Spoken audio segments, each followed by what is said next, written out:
자, 이번 시간에도 마찬가지로 음원문 계속해서 배워보도록 할 건데요.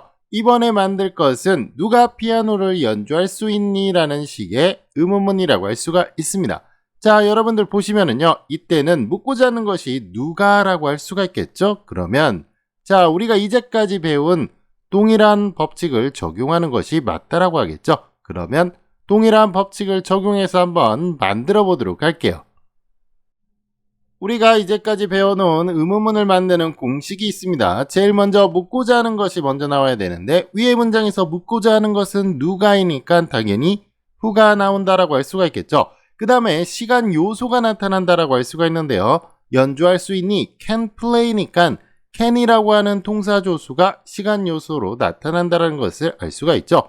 그 다음에 나올 것은 바로 주어인데요. 그런데 이 주어가 누가라고 할 수가 있으니까 묻고자 하는 것과 주어가 동일하다라는 것을 알 수 있습니다.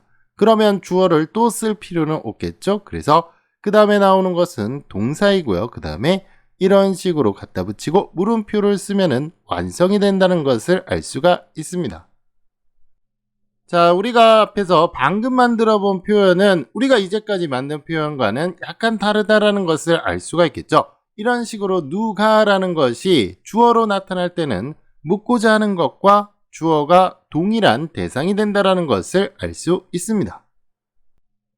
또 다른 문장을 한번 만들어 보도록 할게요. 누가 그 햄버거를 먹었는가? 이렇게 되어 있는데요. 일단 묻고자 하는 것은 누가니까 당연히 who가 나와야 되겠죠.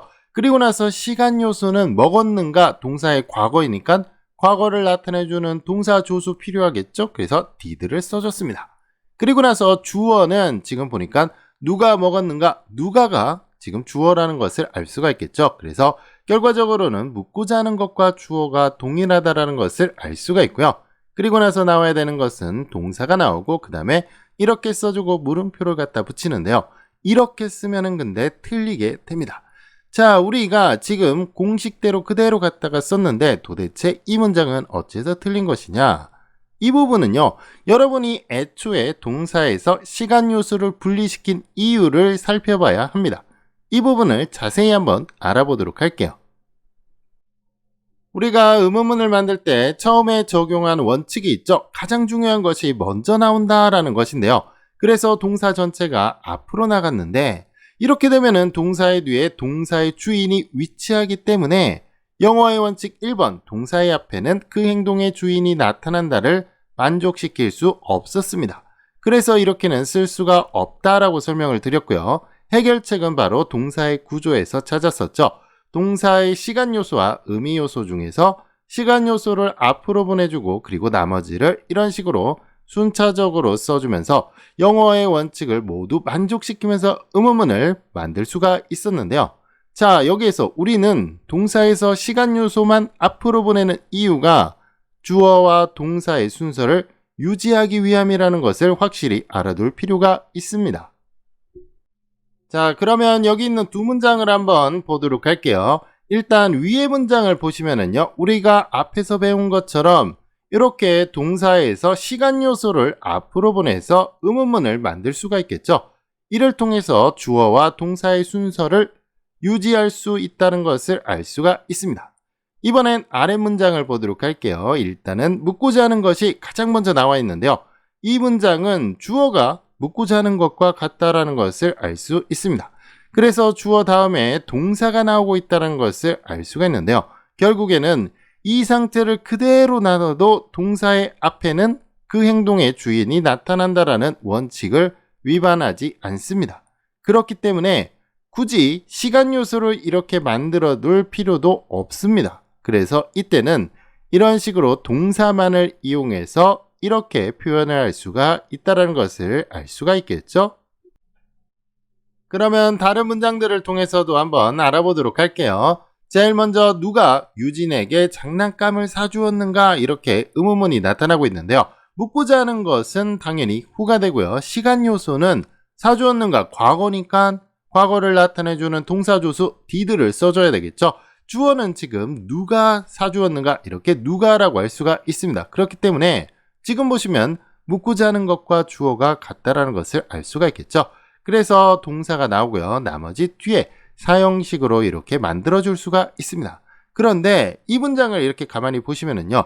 주어와 동사의 순서가 그대로 유지가 되고 있죠. 그렇기 때문에 이 부분 이렇게 동사 조수를 만들어서 시간 요소를 따로 만들어낼 필요가 없습니다. 그래서 이 부분을 그냥 동사의 과거 형태로 나타내 줄 수가 있는데요.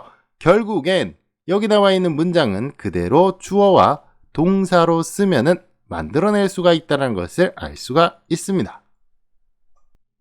또 다른 문장 보도록 할게요. 누가 그 공을 찰 것인가 이렇게 되어 있죠. 묻고자 하는 것은 누가이니까 who가 나왔고요. 시간 요소는 찰 것인가 당연히 will이라는 것이 필요하겠죠. 그래서 will이 나왔습니다. 자, 주어는 누가이니까 당연히 묻고자 하는 것과 지금 주어가 같다는 것을 알 수가 있는데요. 그러면 마지막으로 동사가 나오고요. 그리고 나서 더 보를 붙여주고 물음표를 써주면 완성이 되겠죠. 자, 여러분들 보시면은요. 시간 요소인 will은 당연히 의미상으로 필요하니까 이것은 없앨 수가 없습니다. 그래서 결과적으로 보시면은요. 주어와 동사 형태로 의문문이 만들어지고 있다는 것을 알 수 있습니다. 자, 위에 있는 문장은 시간 요소, 다시 말해서 동사 조수가 애시당초에 필요할 때의 경우라고 할 수가 있고요. 밑에의 경우는 시간 요소, 다시 말해서 동사 조수를 만들어낼 그런 필요가 있을 때라고 할 수가 있는데요. 두 문장을 비교해서 한번 보도록 할게요. 누가 그 공을 찾는가? 묻고자 하는 것은 당연히 누가가 되겠죠. 그리고 나서 시간 요소는 찾는가? 과거를 나타내주는 시간 요소가 필요합니다. 그래서 did를 써주고요. 주어는 지금 누가이니까 당연히 묻고자 하는 것과 주어가 같다라고 할 수가 있겠죠. 동사는 바로 kick을 써주고요. 그 다음에 이렇게 뒤에다가 붙여주면 완성이 됩니다. 여러분들 보시면은요. 주어와 동사 순서가 지금 유지가 되고 있으니까 굳이 이렇게 시간 요소를 따로 빼놓을 이유가 없겠죠. 그래서 이때는 과거 형태로 이렇게 동사를 표현해주면 됩니다. 자, 이것도 마찬가지로 보시면은요. 주어와 동사 순서로 이루어지고 있다는 것을 알 수가 있겠죠. 그러면 정리를 한번 해보도록 할게요. 의문문을 만드는 공식이 있습니다. 묻고자 하는 것이 먼저 나오고요. 시간 요소 그리고 주어가 나타나는데 밑에 있는 경우는 약간 다르다라고 했죠. 무엇이 이렇게 묻고자 하는 것과 주어가 동일할 때는 그냥 주어 동사 순서로 써주고 뒤에다가 물음표만 갖다 붙이면은 의문문을 만들 수가 있습니다. 여러분들 아마 이렇게 만드는 것이 이해는 되는데 복잡하다고 느껴질 수가 있습니다. 여러분들이 이 과정을 굳이 다 알 필요는 없고요.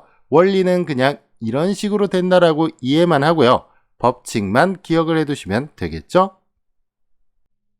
자, 그러면 여러분들이 영작을 위해서 또는 시험을 위해서 외워야 되는 부분 정리해 보도록 할게요.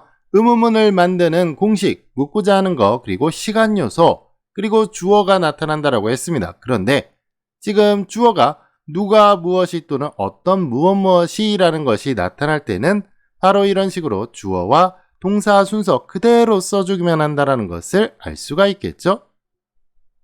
자, 그러면 저와 함께 간단한 문장들 연습해 보도록 할게요. 첫 번째 문제 보도록 할게요. 무엇이 수진을 슬프게 만드는가 이렇게 되어 있는데요. 자, 무엇이 묻고자 하는 것과 지금 주어가 동일하다라는 것을 알 수가 있겠죠. 그래서 주어 동사 순서로 써주면 됩니다.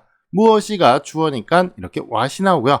그 다음에 동사 써주면 되겠죠. what makes 그 다음에 수진이 그 영향을 받아서 슬픈 상태가 돼야 되겠죠. 그래서 오형식 문장이 완성이 됐습니다.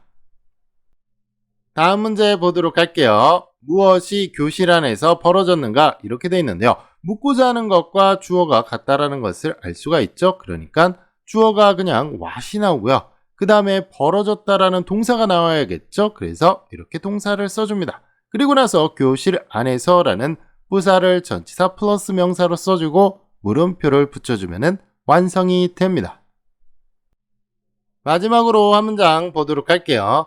누가 지호가 차를 닦는 것을 보았는가 이렇게 되어 있는데요.